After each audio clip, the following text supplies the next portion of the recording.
And now, the person who lets Rick Stengel do his job, the chairman and CEO of Time Incorporated, and more.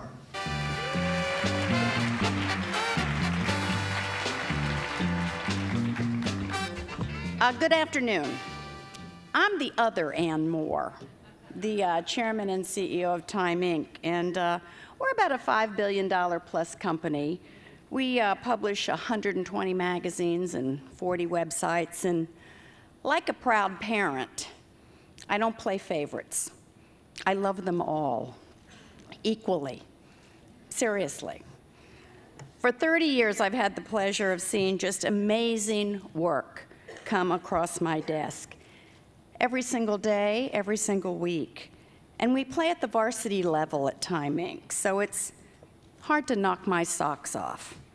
But occasionally, I see something and I just have to take a minute to sit back and really admire an idea or an insight or words or pictures that just soar above our already elevated standards of excellence. I can still, after 30 years, get the breath knocked out of me. It can come from a simple editor's note, like our newest service magazine, Real Simple. One of my favorites was a rabbi's advice at a wedding ceremony to a new bride and groom, wrote our editor. If you want to be happy for an hour, take a nap, said the rabbi. If you want to be happy for a day, go fishing. If you want to be happy for a week, go on a honeymoon. If you want to be happy for a year, inherit a fortune. But if you want to be happy for a lifetime, help other people. Now, all you eagles in the room, of course, already knew this. Sometimes I'm just in shock and awe over something as simple as a cover, one especially that I wasn't expecting. Like Rick Stengel's story last year, which was a case for national service, and which he plunked on the cover of Time magazine. I didn't know it was coming, but I didn't even need to read it. I fell in love with it before I even opened my Make Ready. So I just want to say today publicly, Rick Stengel, wherever you are backstage, you are my favorite editor today.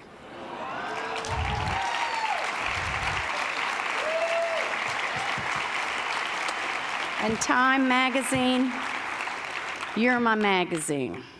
You and all your colleagues at Time magazine have really distinguished yourself, and you make us very proud.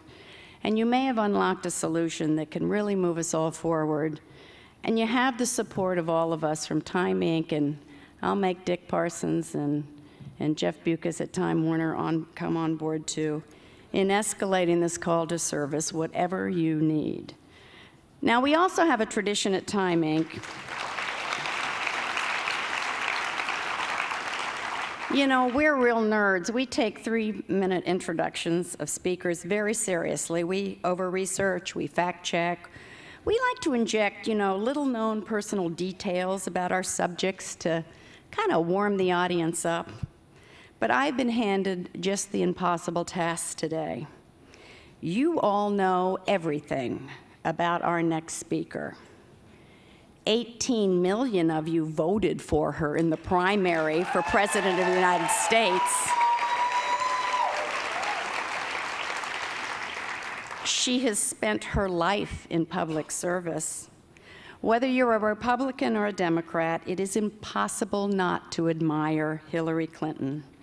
During her history-making presidential run this year, we saw a person who connected with and inspired millions. And when her efforts fell short, we saw a professional who moved on with grace and generosity. I don't believe ever, in the history of either party, has a losing candidate for the presidency gone to the convention floor to move their opponent's nomination by acclamation.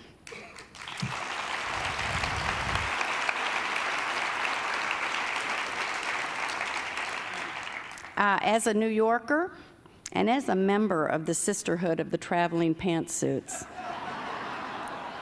It's really my honor to welcome home one of the smartest, hardest-working senators I've ever met. We need her leadership on critical issues facing our city and our state and our country, from the economy to security to health care to education. So please give a big round of applause and welcome to the stage New York Senator Hillary Rodham Clinton.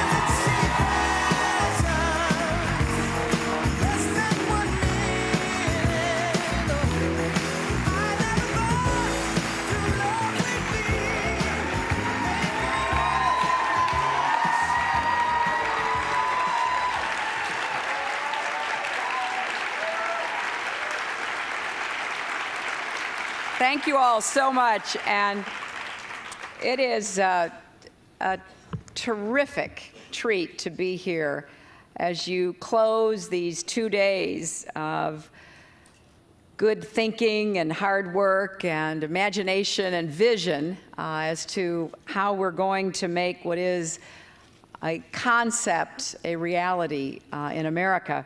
You know, America is the service nation.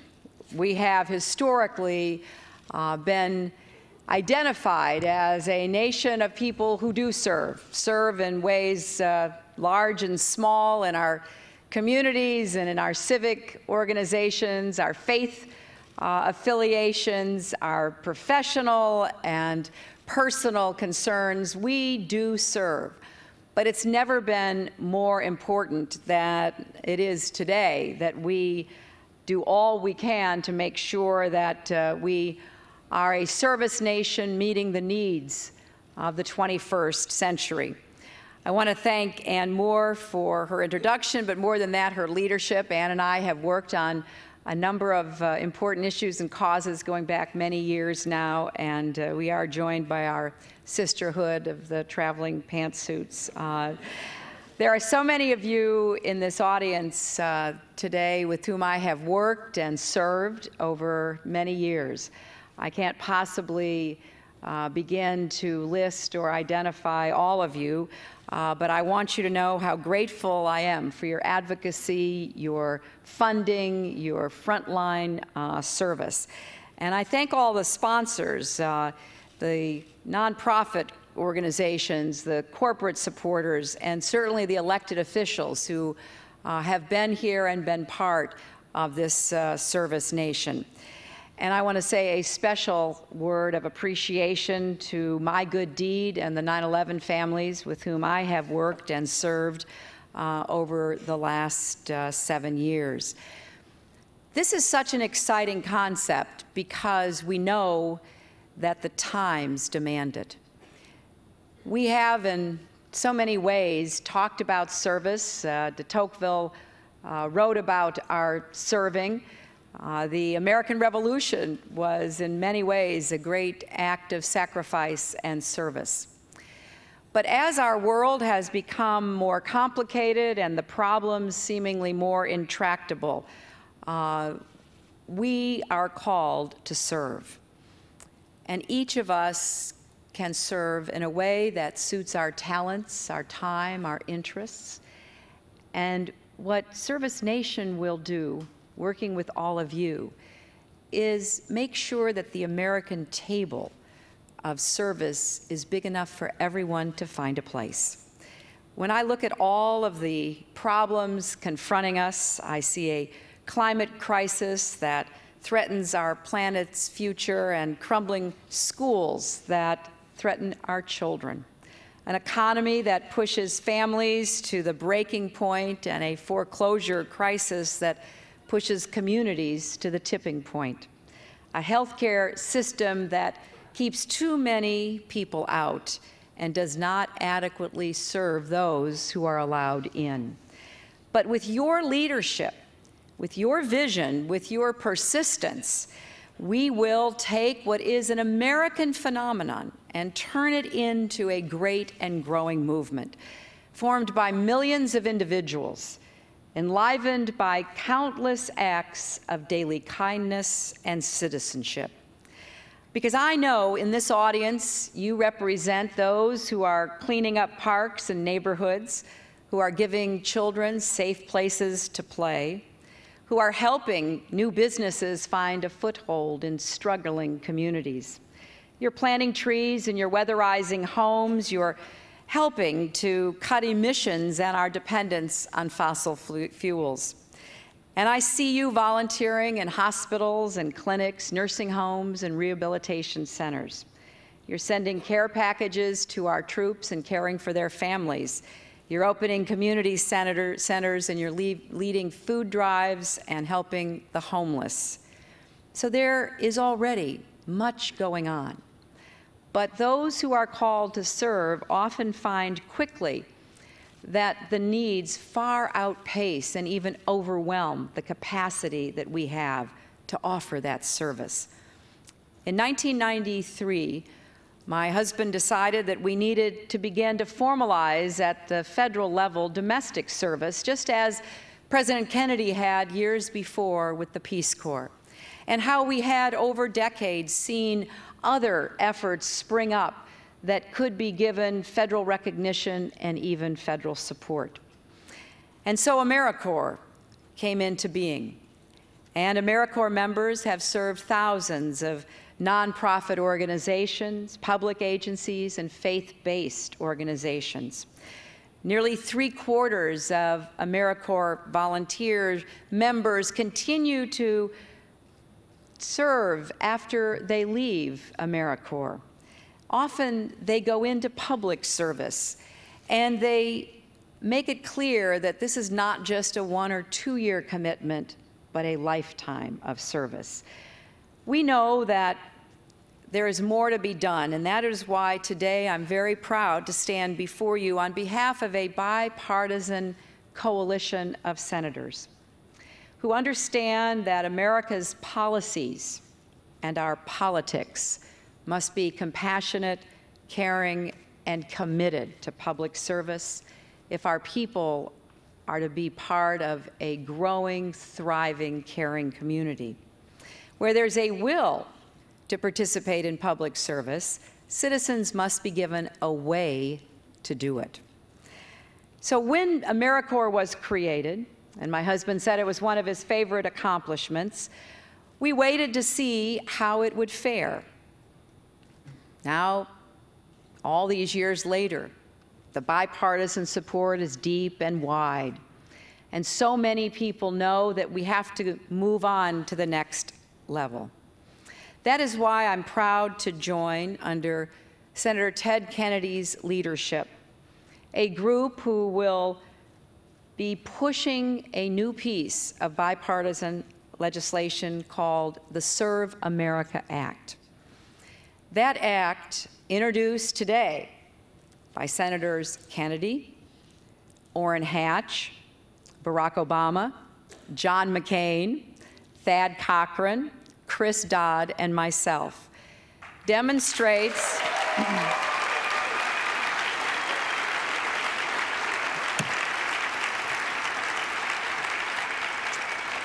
that we know a good thing when we see it. And we're ready to put our political capital to work in taking service to the next stage. The Serve America Act will dramatically increase the number of Americans who give a year of service, from 75,000 to 250,000. And what we have done is to create 4 different corps to make sure that we answer some of the most difficult challenges confronting us. There will be an education corps to tackle the need for more mentors and leaders in schools to work with our students, to try to stem the dropout crisis, to lift the sights and hopes of this generation of young people. There will be a poverty corps that will tackle the intractable, un-American problem of continuing poverty in our country, bringing people maybe a little outside their comfort zone to work with those who are ready, willing, and able to help themselves, but do not have the organizational support or resources to do so. There will be a health corps, and I know that Dr. Oz has spoken about some of what he thinks should be done in a health corps. And I'm excited by this because I remain as committed as ever to providing quality, affordable health care for every single American.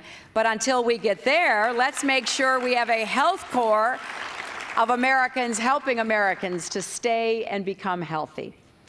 And there will be an energy corps, a clean energy service corps that I advocated for strongly to be in the legislation, to create new service opportunities in clean energy, to help us fight global warming and increase our energy independence, and introduce young people to the potential of careers in the green jobs that we will need to create in the years ahead.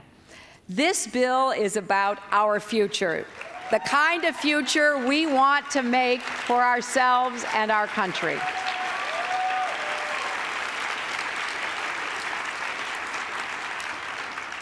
You know, there's a lot of talk about change, and boy, do we need it.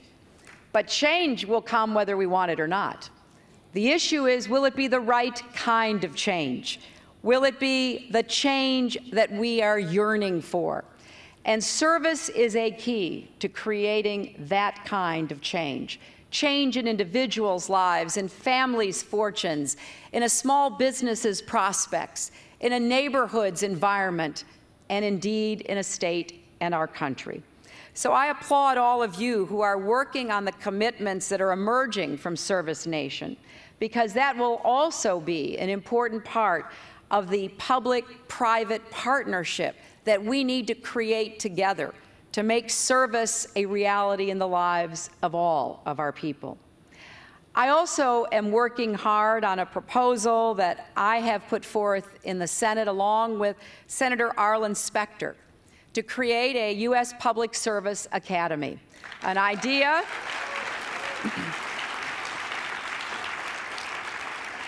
dreamed up by Chris Myers-Ash and Sean Raymond, who I think are here today, both of whom participated in Teach for America and believe deeply in engaging the next generation in public service. This idea is really an effort to promote an ethic of service, backed up by training and education. We have seen so many failures of our public service, from Hurricane Katrina to problems in our own communities. And we need more young people to consider public service as a career.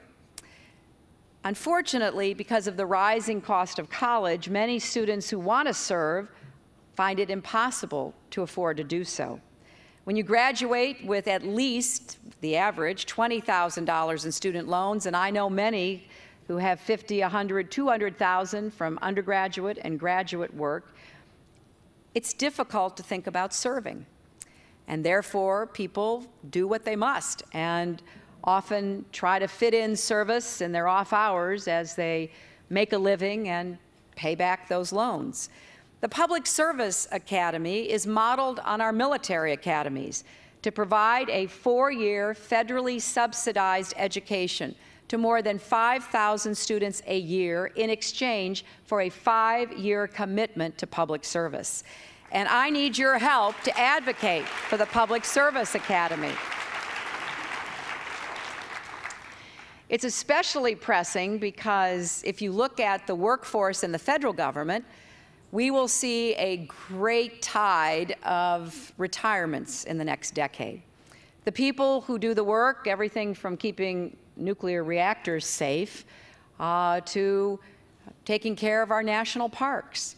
If we do not have a new generation, not only interested in public service, but trained and aware of all the new ideas, the outside the box, the changing of the paradigms so that we enhance value while we deliver public service, we will see a continuing deterioration in the quality of public service in our country. America can and must be the service nation That is our character, and that is our calling. After I finish speaking, you will have the great treat of having John Bon Jovi, my friend, come and urge all of you to sign the Declaration of Service. He knows how important it is that we make a personal commitment. Don't just come these last 2 days and then go home and do what you did before. Go home and do something even more and be part of this movement to create this service nation. I was fortunate as a child to be taught the importance of service through my church and my family and my school. And so I grew up believing that those of us who were blessed with opportunities by our great country really did owe something back. And it has stayed with me my entire life. I have been in elected office for a relatively few number of years of my adult life, but I was in service my entire life. And it was that service which taught me not only a lot about my country, but a lot about myself, an understanding of what giving to others really means to you. One of my favorite descriptions of that is something that James Keller once said: "A candle loses nothing of its light by lighting another candle." And what we are doing here today is igniting millions, tens of millions of candles that will reach out and ignite those of others. I have seen service alive and well throughout our nation. I've seen the enthusiasm of not only young people, but older people as well. I was listening to Ann in the introduction talk about the old story of what it really means to have a satisfying, happy, meaningful life. For me, service has always been part of that. America was born of citizen service. Our Declaration of Independence was the first declaration of service. Our founders pledged their sacred honor to the cause of this new nation. I think about all the generations since who delivered on that promise of America. Now it is our turn to come together on behalf of this nation we love to perform the service that we are called upon to do. Every year, my staff volunteers on 9/11 to mark a day of mourning with a day of community involvement. I remember helping to kick off my good deed, founded by Jay Winnick and David Payne in 2003, following the death on 9/11 of Jay's brother, an attorney and a volunteer firefighter, Glenn. He perished in the line of duty on 9/11. He was serving. He didn't have to be there. In fact, he dropped everything because he knew he was needed and he wanted to serve. My good deed was born of that same spirit, and it really does bring all of us here today, all the organizations represented, all of the individuals who understand the importance of service.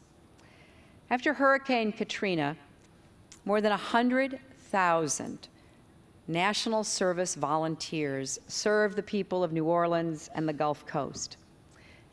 If the news reports are accurate, we will face another great natural disaster with Hurricane Ike. I have no doubt that once again, tens of thousands, even hundreds of thousands of Americans will come to the aid of their fellow Americans. The waves of destruction were met with waves of volunteers, with those who understood there is so much more that unites us as human beings and Americans than divides us. We are all capable of making that difference.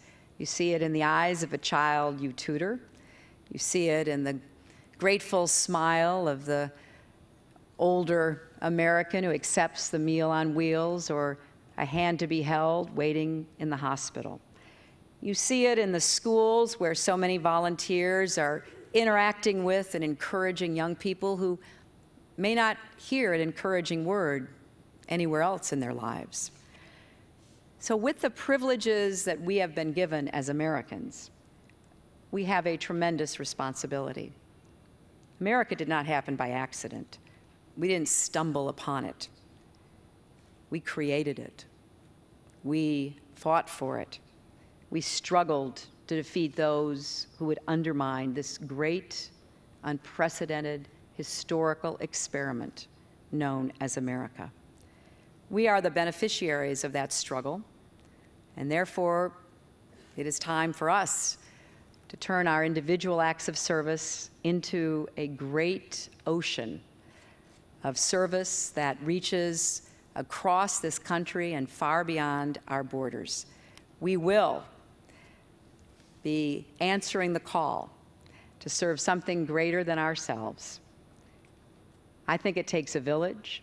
Well, now it takes a nation. And ServiceNation, we are ready to join up. Thank you all, and God bless you.